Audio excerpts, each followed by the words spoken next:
then we have the federation tournament, and then we have the national association tournament. So that's where we select our national teams. We look at the schools tournaments, we look at the federation tournament, we look at the national tournaments, and then at the end we come up with the national team.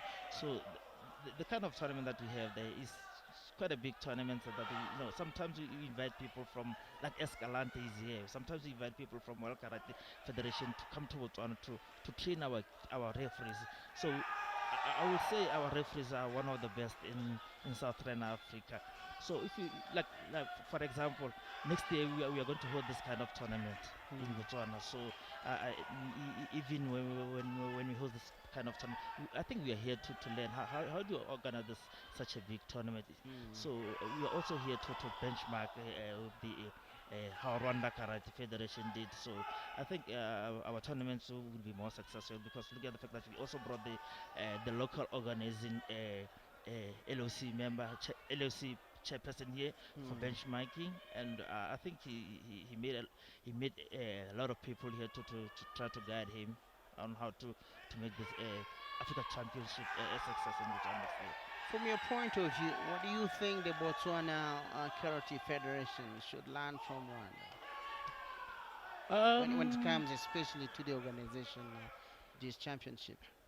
I think okay, most of the things that we lack to get to make it come together is getting the sponsorship to make the tournament a success.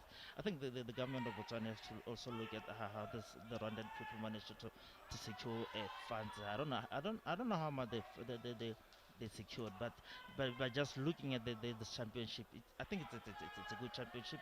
Like I said, we brought the LOC chairman. He has met with the LOC of Rwanda. He has met with the LOC of Africa Karate. So I think there's a lot that we have learned from Rwanda today. Okay. Let me thank you for according your time to us. Oh, okay, thank you, sir. And I will say Rwanda is always open. The doors are still open. You can come back anytime. You can come back with your children, your wife, whatever. And then we take you to the beautiful sites, the most attractive sites in the country. I will really appreciate that. Look at that. Look at that. Tell me, explain that technique. Explain that. You know the technique where you have to throw somebody down and you have to follow up. You get a lot of praise for that, and you have to do it in less than 2 seconds. So if you can manage to you do need that, to act quicker. You have to act quicker because if you don't act quick, they're not going to give you the points. And sometimes you find that you try to sweep somebody down, and then that person's going to pull you down with him. So good work to the guy. Yeah, look at that.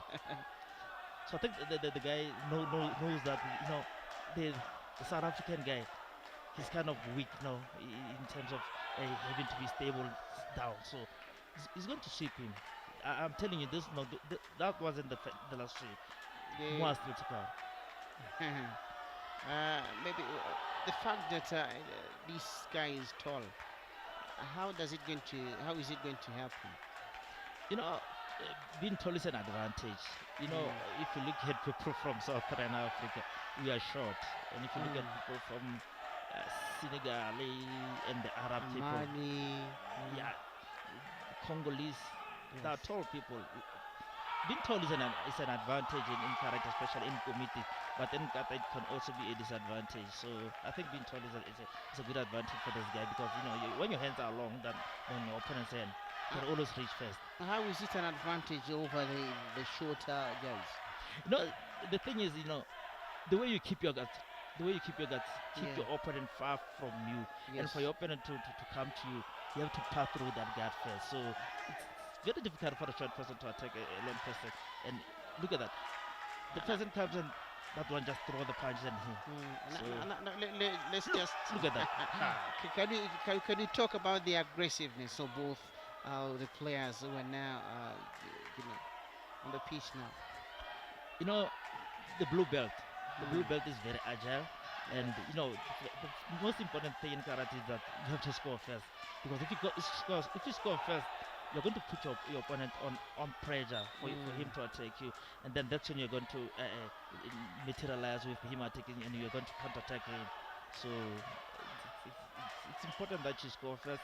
It's important that when you're like He is this in the squad now. He is the winner now with yeah, 10 technical points. knockout.